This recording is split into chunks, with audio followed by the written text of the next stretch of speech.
Hello students, एक बार फिर से आप सभी का हार्दिक स्वागत पीकेटी एजुकेशनल अपडेट चैनल में। और एक ऐसा चैनल जो हमेशा आपको रियल अपडेट देता है, ज़्यादा गुमराह नहीं करता है, जो बात पॉइंट की होती है वही बताता है। तो इस चैनल को सब्सक्राइब करके ज़रूर रखिएगा, ताकि टाइम टाइम पर मैं जो चाह रहा हूँ कि हर स्टूडेंट्स को सही न्यूज़ टाइम पर मिल सके, वो आप तक प्रॉपर पहुंच सके। तो यहाँ एमपी बोर्ड ने आप 3 अपडेट जारी किए। 2 अपडेट उसमें जो आपके लिए खास है वो मैं आप लोगों को यहाँ बता दूं। हालांकि स्टूडेंट से रिलेटेड काम है, पर फिर भी आप लोगों को जान लेना जरूरी है, ताकि स्कूल में कहीं भी आपसे गलत कुछ ना हो। तो एमपी बोर्ड की क्या अपडेट है, ज़्यादा टाइम ना लेते हुए मैं आपको प्रॉपर बता दूँ, और ये भी इन्फॉर्मेशन दे दूँ कि कक्षा 10वीं और 12वीं के सभी सब्जेक्ट के इंपॉर्टेंट जो है सब्जेक्ट के आ रहे हैं, आप लोग वीडियो देख सकते हैं। यहाँ पर हम देखें, पहला अपडेट स्टूडेंट्स ये है कि कक्षा 11वीं 12वीं में विषय संबंधी त्रुटि सुधार की सुविधा प्रदान करने विषयक। तो यदि आपने 9वीं में जो विषय लिया है वही आपका 10वीं में भी रहेगा। 11वीं के आधार पर जो 12वीं है उसमें भी आप वही विषय ले पाएंगे। जैसे आपने मान लो 11वीं में कॉमर्स ले लिया और 12वीं में आप चाहें कि आप उसको गणित संकाय कर लें या बायो चेंज कर लें, तो वो नहीं कर पाएंगे। या 11वीं में आपने गणित ले लिया और आप चाहें कि अब आर्ट्स कर लें 12वीं में, तो वो नहीं हो सकेगा। जो आपने 11वीं में विषय से परीक्षा उत्तीर्ण करी है वही आपको 12वीं में भी उसी विषय में परीक्षा देनी होगी। इसी तरह 9वीं में जो विषय रहे हैं आपके 6, वही विषय आपके 10वीं में भी रहेंगे, उसमें किसी तरह का परिवर्तन नहीं। और यदि आपके हाथ गलती हो गई है तो आप त्रुटि सुधार हेतु 31 दिसंबर को 500 रुपये प्रति विषय के साथ इसको त्रुटि को सुधार कर सकते हैं। वैसे ये आपकी तरफ से नहीं होगा, ये प्राचार्य की जिम्मेदारी होगी।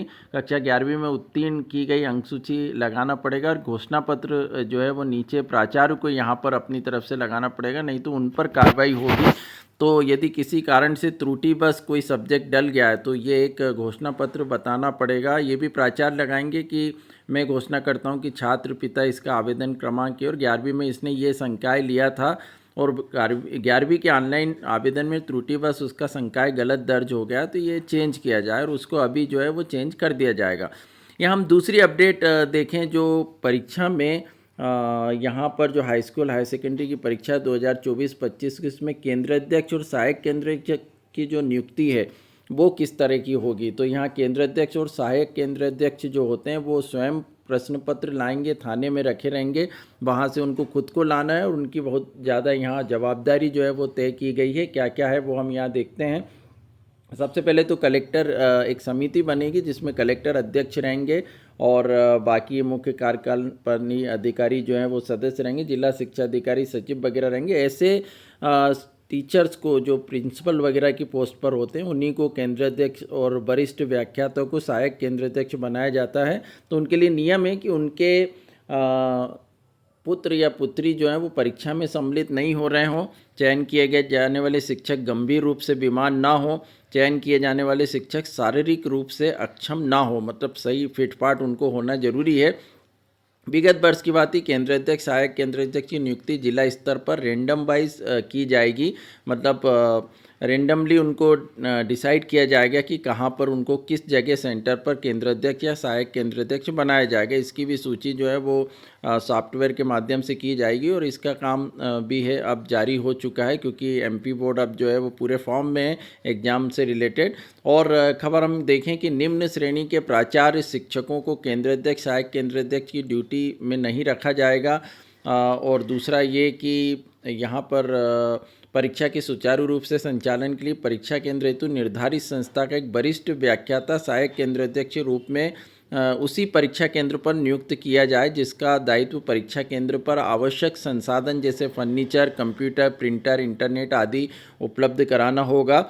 अब यहाँ जो टीचर ड्यूटी करेंगे क्लास में, कमरों में जो परीक्षा चलेगी उसमें, तो उनमें पर्यवेक्षकों के चयन हेतु उच्चतर माध्यमिक प्राथमिक शासकीय संस्था के कार्यरत शिक्षकों का ही प्राथमिकता के रूप में चयन किया जाए। जिले में कार्यरत महिला शिक्षकों का चयन अवश्य किया जाए, ताकि आवश्यकता अनुसार जिन केंद्र पर छात्राएं परीक्षा में सम्मिलित हो रही हैं उन केंद्रों पर इन महिला शिक्षकों की नियुक्ति की जा सके। जहां तक कि प्राइमरी और मिडिल स्कूल के टीचर्स की ड्यूटी लगाई जाती है, उच्चतर माध्यमिक विद्यालय के शिक्षकों को उनके विषयों के प्रश्न पत्र में पर्यवेक्षक के रूप में ड्यूटी नहीं लगाई जाए। यदि हाई स्कूल और हायर सेकेंडरी के टीचर की ड्यूटी लगाना पड़ रही है तो उसमें उनका जो सब्जेक्ट है जो वो पढ़ाते हैं, तो वहाँ पर उस दिन उनकी ड्यूटी ना लगाई जाए, बाकी दिन उनकी लगा सकते हैं। बाकी प्राइवेट स्कूल के किसी भी टीचर की ड्यूटी पर्यवेक्षण के रूप में नहीं लगाई जाएगी। किसी भी पेपर में जो है वो प्राइवेट स्कूल की टीचर की ड्यूटी जो है वो नहीं लगाई जाएगी। सभी शासकीय जो गवर्नमेंट टीचर हैं उन्हीं की ड्यूटी लगाई जाएगी। मंडल परीक्षाओं की गोपनीय सामग्री वितरण स्थल से थाने तक पहुँचाने एवं परीक्षा तिथियों में थाने से परीक्षा केंद्र तक गोपनीय सामग्री लाने एवं उसके बाद रेंडम पद्धति से केंद्र अध्यक्ष और सहायक केंद्र अध्यक्ष को नियुक्त किया जाएगा। वही ये जो है प्रश्न पत्र वगैरह थाने से लाएंगे। इसमें जो है कलेक्टर प्रतिनिधि भी नियुक्त होगा। उसके लिए मैं अलग से वीडियो में आपको बताऊंगा कि किस तरह पेपर इस बार लाए जाएंगे और सेंटर तक पेपर जो है प्रश्न पत्र खोले जाएंगे, वो अगले वीडियो में जानकारी देता हूँ। ये MP बोर्ड की अपडेट थी जो स्टूडेंट्स को पता होना चाहिए था। चैनल से जुड़े रहिएगा। Thank you so much.